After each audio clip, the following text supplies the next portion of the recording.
Hi folks, I'm the head librarian.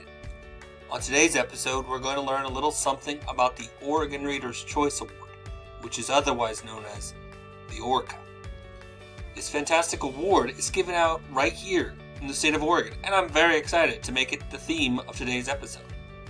We'll learn a little bit about the award, hear who won it this year, and find out how you can help nominate books to win this award in the future. I'm joined by special guest Horton. You've probably seen him in Dr. Seuss's classic picture books, Horton Hatches the Egg and Horton Hears a Hoot. It's less likely, but still possible, that you saw him in the less well-known picture book, Horton and the Quagga Bug. Horton, welcome to the show. Thank you for having me. I'm Mr. Maul, and you're watching Library Matters.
I know we have a lot to cover in this episode, but before we do, there's one thing that I need to do with all you folks out there in the audience. Trivia.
Horton, I understand you have a clip to share with us? Yes.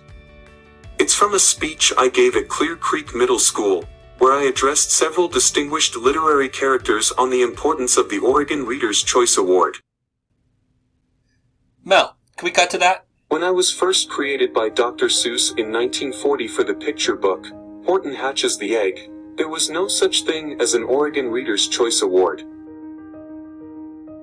The world was embroiled in a global war to defeat fascism, and the great minds in children's literature of the time felt it was inappropriate to indulge the egos of young readers with such a lofty decision.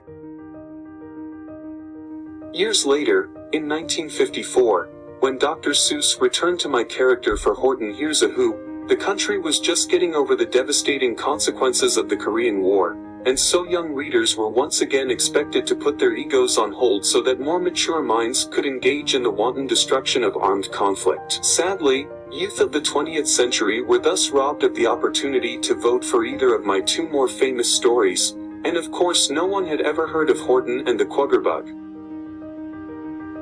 So that wasn't a winner either. Then, in 2010, despite the country's involvement in both the Iraq War and the war in Afghanistan, adults realized that they could no longer put off a Reader's Choice Award simply because of American military involvement overseas. And so, The Oregon Reader's Choice Award was created. Every year, Oregon students, teachers, and librarians nominate books that were published 2 years prior to the current year. That means that you'll have to check the copyright page of the book you wish to nominate, and compare it to the current year. After the nominations have been made, a small group of librarians and teachers read the nominees and decide on a few books to make it to the finals. After that list is announced, Oregon readers have about a year to read them before voting begins. In order to be eligible to vote, Oregon readers must have read at least 2 of the nominated books. You also have to be a youth between grades 3 and 12. What does that mean? It means that some of you here today don't get to vote. Harry, you're not from Oregon, so you don't get to vote. Kanga, you're not a youth between the grades of 3 to 12, so you don't get to vote. A lot of the rest of you don't get to vote for similar reasons. Sorry, but you'll have to wait until someone comes up with an award of choice for your particular demographic. In any case, I'm proud to be the first to get to tell a group of such distinguished literary characters who won this year's Oregon Reader's Choice Awards. The winner is The Lion of Mars.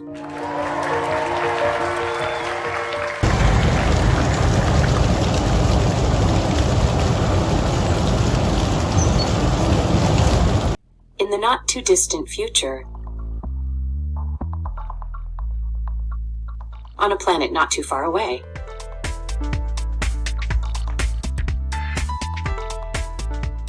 lives a colony of humans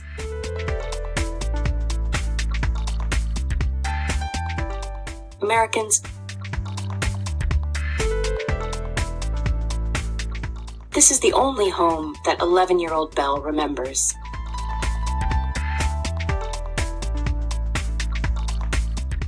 And for as long as he can remember, the American settlement has had no contact with any colonies settled by other countries.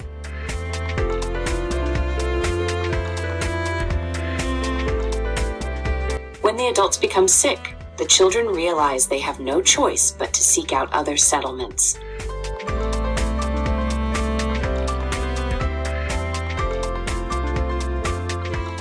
But will they find help? Or will the foreign colonists wish them harm?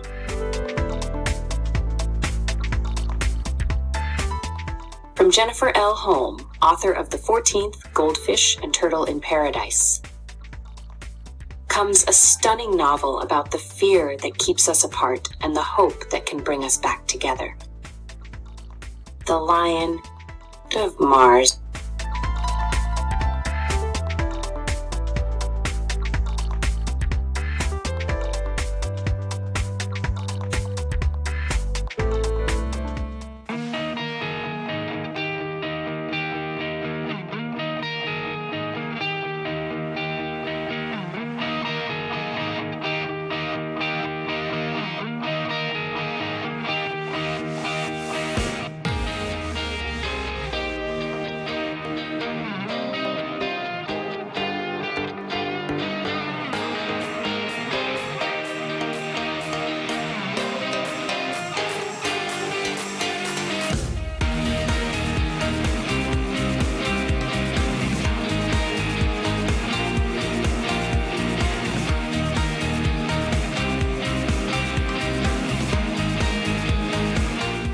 Mr. Mall, do you remember the other day when you were talking to us about using awards that books had won as a way of deciding whether they were good for us to read or not? Of course, PJ. Why do you ask? Well, I took your advice and decided to read a book that had won the John Newbery Award. You remember that award? Of course, PJ. It's only the most famous of all awards given out to books written for young people. Named for John Newbery, the father of children's literature, the award was created in 1922 to honor the author of a book that has made the most distinguished contributions to American literature for children in a given year. Newbery was born on the 9th of July in 1713. He grew up on a small farm in England but decided early on that the life of a small farmer wasn't for him. At the age of 16, he was apprenticed to a printer, and the rest, as they say, is history. He would eventually go into the publishing world, with books like The Whole Duty of Man and miscellaneous works serious and humorous in verse and prose. I haven't read them. But it was his publication of a little pretty pocketbook that began to cement his name as a great children's literature publisher. It cost 6 pence, but if you paid an extra 2 pence, it would come with a black and red pincushion that the reader could use to keep track of their behavior. If you were good, you got to stick the pin in the red side, but if you were bad, you had to stick the pin in the black side. Sounds like a really fun activity. Yes, well, you have to remember that social media hadn't been invented yet, so there was nowhere for a person to go to be publicly shamed. They had to do it to themselves. So that's the story of John Newbery, father of children's literature and the inspiration for the John Newbery Medal, huh? Pretty much. There's some stuff in there about how he sold cure-alls to gullible sick people, but that's not really relevant to the theme of children's literature. Well, it explains a lot. You see, the book I chose to read based on your suggestion was called The Story of Mankind by Hendrik van Loon. As near as I can tell, it tells the story of European history from ancient times up to the present, is over 500 pages long, and yet somehow completely ignores the fact that the Americas existed and mankind also lived here. I can't be 100% sure, though, because most of the time I was reading it I was thinking about video games. I see. Well, PJ, to be fair, the Newbery Award Committee has chosen some stinkers over the years. A lot of the books on the list, especially from the first half of the 20th century, are either overtly or covertly racist, and many of them can be challenging to read. I've read 58 of the 103 winners along with about 100 of the honor books, and The Story of Mankind is probably my least favorite. I should have warned you. It's okay, Mr. Mall. At least now I know how the Norse immigrated to England. In case it ever comes up in polite conversation, I'll be ready. Just don't try to force it into a conversation, PJ. Nobody likes that. So is what you were saying about choosing books based on awards just a lot of bunk? Not at all, PJ. But whether a book has won an award is just one thing to think about. Other things to consider include how old the book is, what the topic is, if you've liked other books by the same author or that have won the same award, and so on. You know, that reminds me of an award that you might not have heard of before. Do you know about the Oregon Reader's Choice Award? The Orca? No, I've never heard of it. Well, aren't you in for a treat? The ORCA, or Oregon Reader's Choice Award, is given out every year to a book that was published 2 years prior. The award is given by the Oregon Library Association, but anyone who lives in the state can nominate a book to be considered for the award. Of the hundreds of books that are nominated each year, a small committee of teachers and librarians decide on a short list of fewer than 10 books to be placed on the ballot for the award. At that point, readers all over Oregon, just like you, read the books in contention and vote for the one that they like the best. Any Oregon students in grades 3 to 12 can vote for their favorite, which is why the award is called the Oregon Reader's Choice Award. So that means that the book that wins the award has already been tested by kids, just like me, and found to be worth reading? That's right. Of course, in order to be eligible to vote, the reader has to have read at least 2 of the nominated books.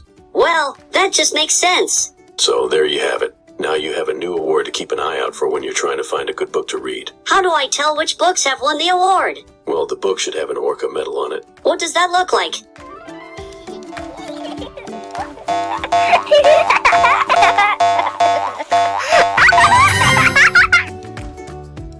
Like that. What is happening to my library?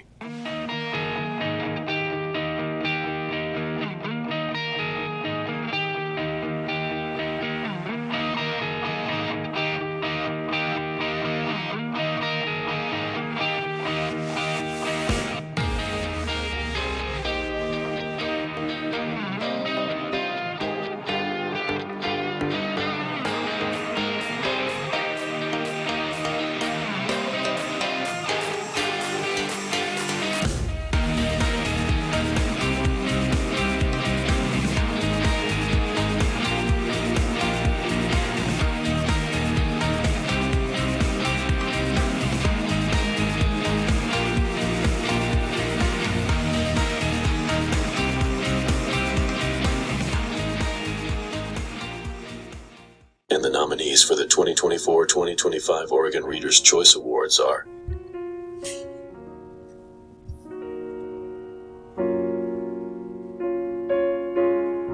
A Duet for Home by Karina Yan Glazer,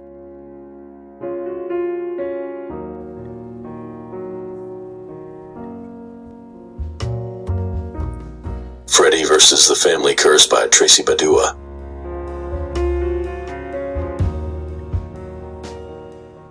Hummingbird by Natalie Lloyd.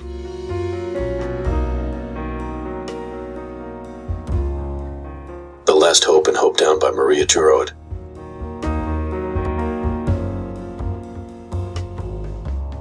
Miss Quinces by Kat Fajardo.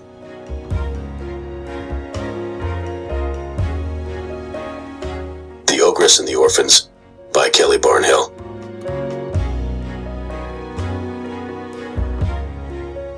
The Real Riley Mays by Rachel Elliott.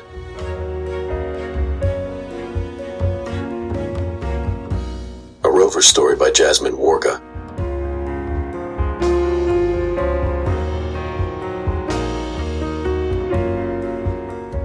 Remember, to be eligible to vote, you must read at least 2 of the nominated books.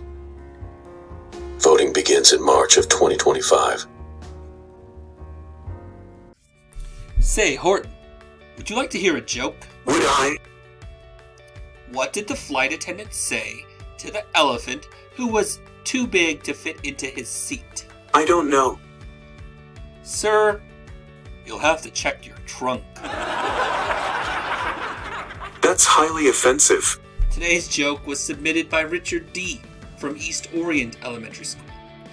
If you'd like to hear your joke featured in The Joke's on You, you should submit it to your librarian, who can pass it on to my producers. Maybe next time, the joke will be on you. That's all the time we have for today's episode. I'd like to thank my guest, Horton, and remember to thank your librarian today and every day.